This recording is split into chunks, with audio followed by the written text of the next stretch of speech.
And so I'd like to start off with this little case scenario.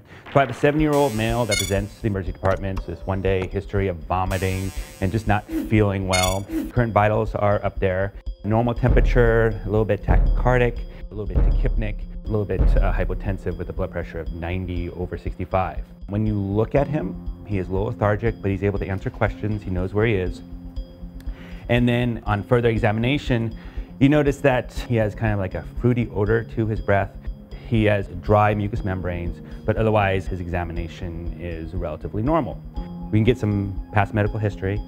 No medical problems, doesn't take any medications. So let's try to get some labs. The labs that we draw are Chem7, we can get an VBG, it's not as traumatic, so that's ideal, and a urine. And so these are the labs that we see, and then you notice that he has a sodium of 147, his potassium is 3.5, chloride 112, and bicarb of 5. Creatinine is normal, BUN is elevated at 28, and the glucose of 430, and an anion gap of 30.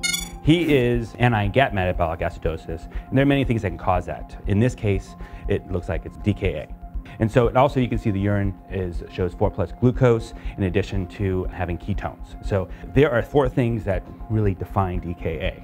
When you have a pH is less than 7.3, if you have a bicarb that's less than 15, and you have a glucose that's greater than 300, and also the presence of ketones. So with those 4 things, that identifies diabetic ketoacidosis. Okay, so some pathophysiology. This is what happens. You have insulin receptors on the cell. The insulin binds to the cell, allows glucose to go in. The insulin also penetrates the cell, gets in there, and blocks the pathway of lipogenesis. So it prevents the lipids from getting metabolized. Without that insulin, what happens is you have all the glucose on the outside of the cell. The insulin doesn't get into the cell. You have all these fatty acids that are getting in and then being oxidized into acetone, acetoacetate, and beta-hydroxybutyrate, right? Those are all ketones. That's the ketogenesis. With those production of those compounds, what happens is you have hydrogen ion produced, causing acidosis, right? The acidosis in the cell causes the potassium to go out of the cell extracellularly. So so you have a high potassium out of the cell, you have all these ketones in the cell, you have the acidosis, right? And so what happens, you also have all the glucose on the outside. The uptake of glucose within the kidneys is roughly around 180 to 200 micrograms per deciliter. And so that's the threshold. So as soon as you hit that threshold, you're going to be spilling glucose in the urine, which is causing an osmotic diuresis. So you're going to be peeing more, the potassium is going to be in the urine, right? You're going to lead to dehydration, okay? So 3 things. Dehydration is going on, you have potassium that's getting out of the cell, and you have the acidosis, you have the osmotic diuresis, right? All those things are playing in because of lack of insulin, okay? That's part of the physiology, and that's what we have to treat. And that's what's causing all of the symptoms, the drinking and the peeing and then not feeling well, the lethargy and the dehydration. These are questions I just want you to read. How much fluid would you administer as a bolus? How much insulin would you start to administer?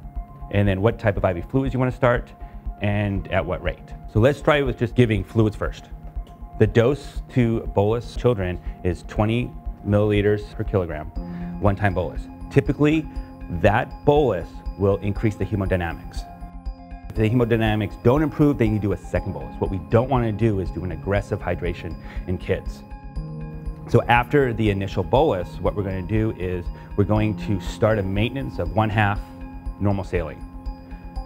So in order to calculate the maintenance fluid for pediatrics, we use the following formula. For up to 20 kilograms, we use 4 milliliters per kilogram. From 20 to 30 kilograms, we use 2 cc's or 2 milliliters per kilogram. And after 30 kilograms, we use 1 cc per kilogram. You talk about giving insulin. One major thing you have to really consider before you ever give insulin is what the potassium is.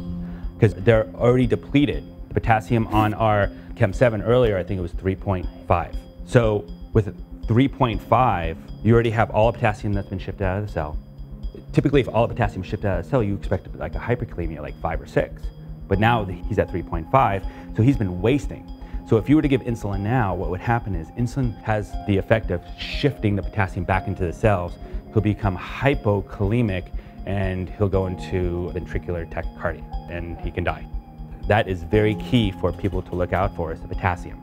If we do have a low potassium, what we have to look at is replacement, even before we give insulin or during we're giving insulin, right? And so if it's less than 5, we give 40 milliequivalents per liter to fluids, right? And then you just put it into the maintenance. So what you want to do, the dosing is 0.1 units per kilogram per hour. We want to continue that. So our blood sugar was 430. So we're going to slowly decrease the glucose between 50 to 100 milligram per deciliter per hour. I don't care about the sugar. What I care about is the acidosis. The insulin is going to correct the acidosis, because what it's going to do is going to bind to the receptors, it's going to have the glucose get into the cell, and it's also going to deregulate all the counter-regulatory hormones like we talked about before, like the breakdown of lipids and gluconeogenesis. So the process just has to start ramping up again, okay? So while this is going on, the glucose is going to decrease. So if I get a glucose that's less than 250, I'm going to add sugar to my maintenance. Because what I don't want to do is get into a hypoglycemic state. What I want to do is I want to correct the acidosis, and then you can monitor that by doing Chem 7s every 2 to 4 hours to see if you still have the acidosis by looking at the bicarb and also the anion gap. And you generally do not want to stop insulin. Add the sugar while going through this whole process. Okay, so we're going to continue with a little case scenario.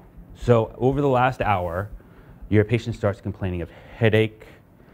He's now unresponsive. He has fixed and dilated pupils. Heart rate is 50, respiration's 8, and he's hypertensive. What's happening? You got cerebral edema. Bad, bad, bad. Why this occurs? Really don't know. Decrease the pressure, you can do one of a couple things. One, you give mannitol. It's 1 milligram per kilogram, bolus. 2, you give him hypertonic saline. For the respiratory depression, you can intubate. Thank you for coming, and if you have any additional questions, please feel free to contact me.